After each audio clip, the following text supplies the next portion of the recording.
For my second quarter book report, I chose Cat Among the Pigeons by Agatha Christie. I'll start off with the characters, and they aren't in any specific order of importance or how they were introduced, and a lot of them are mainly girls. Mrs. Sutcliffe.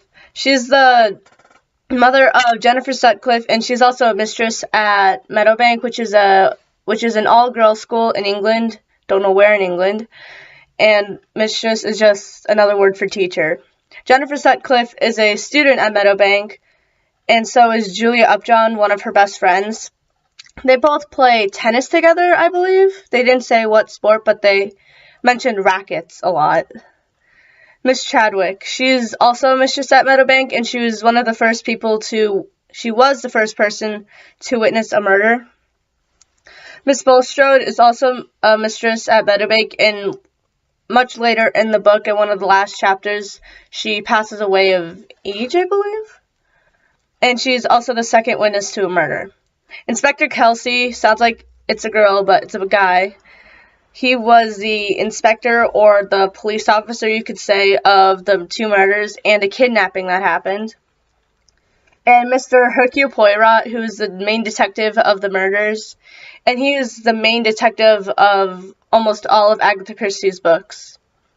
I like pretty much all the characters. The story was in third person, which made it a little tricky sometimes to find who was talking. And some of the characters' personalities annoyed me a little bit, because some of them were just being really annoying or being dumb, I guess. But I often agreed with the characters, and other than that, I liked pretty much all of them. The setting takes place somewhere in England around the 1930s, I believe. And pretty much 90% of the book takes place at Meadowbank, which is an all-girls school.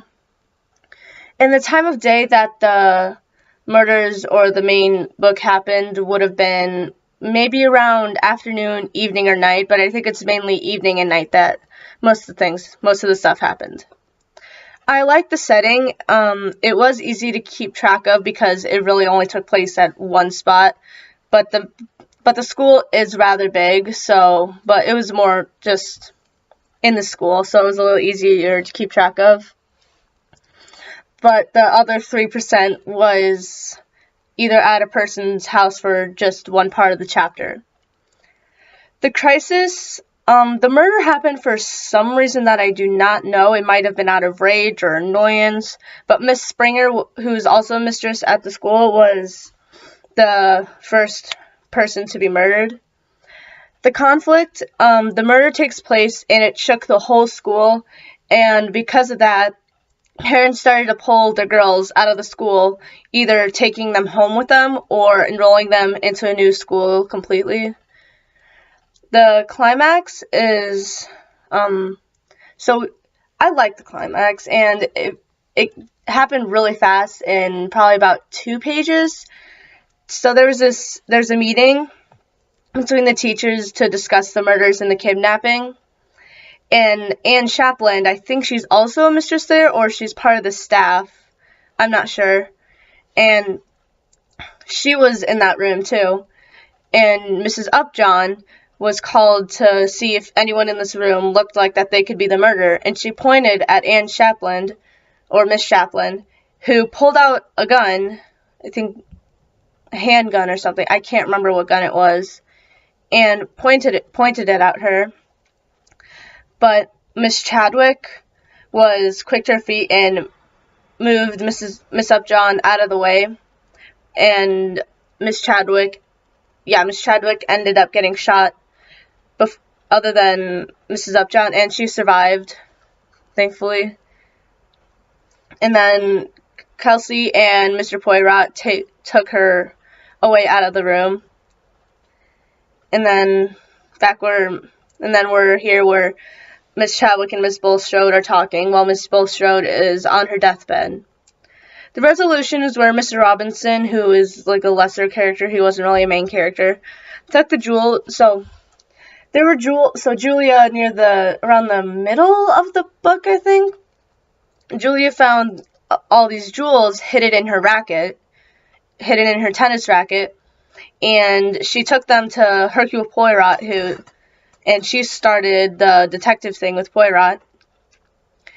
And Poirot gave the jewels to Mr. Robinson, and then he took those to a woman named Alice, who was married or was related to, I can't remember, it was one of those two, to a prince named Ali Yusuf, is how you say his name? I'm not sure. He was one of the first characters introduced, but he didn't really show up in any of the other chapters, only mentioned. And I think that's why he took the jewels to her, but Alice refused the offer and told him to give a green jewel to Julia. I liked the plot, and I also didn't like it because the crisis was confusing because I had no clue why the murder happened. And it might have been, again, out of rage or annoyance. The conflict was okay. I mean, I kind of expected the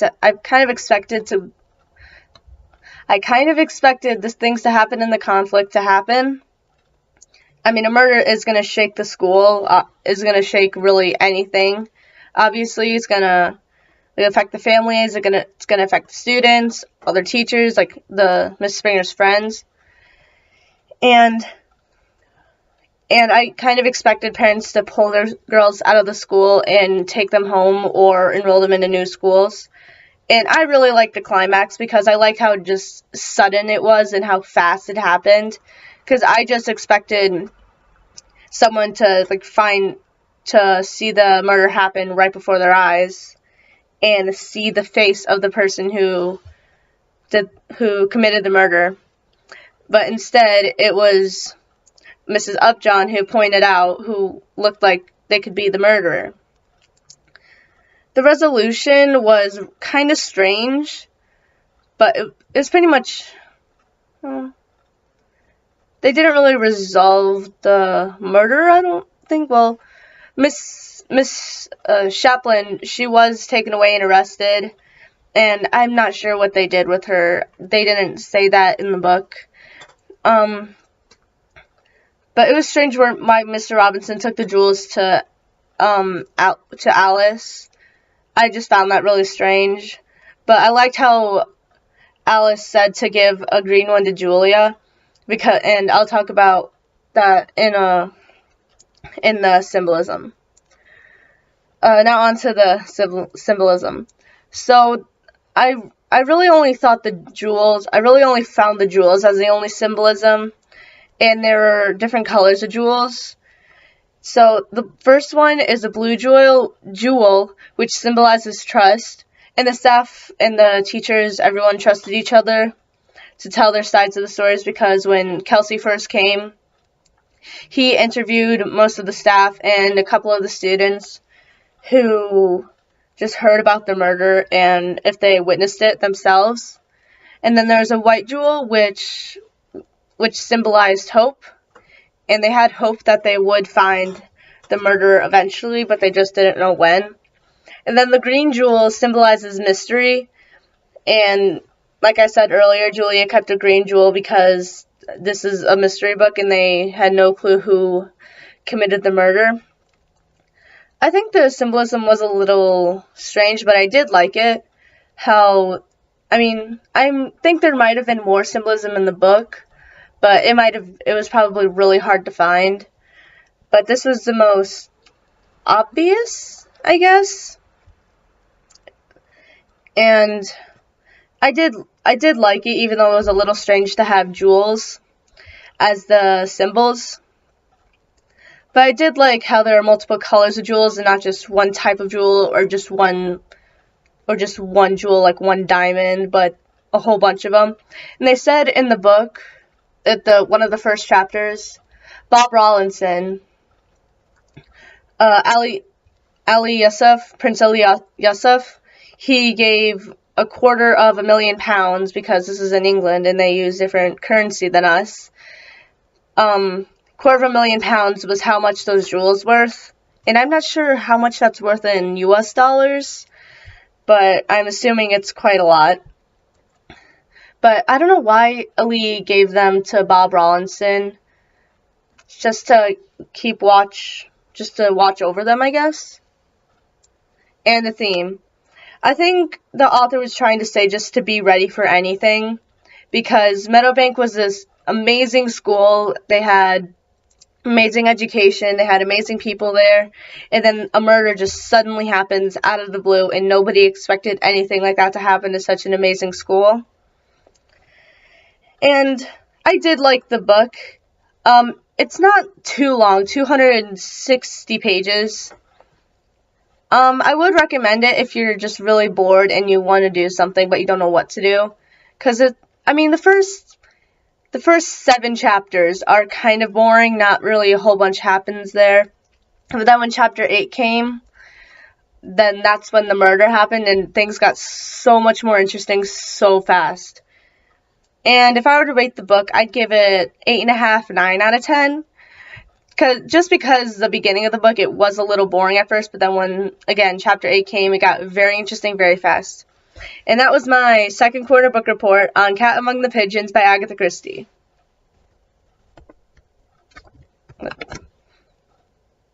Stop recording.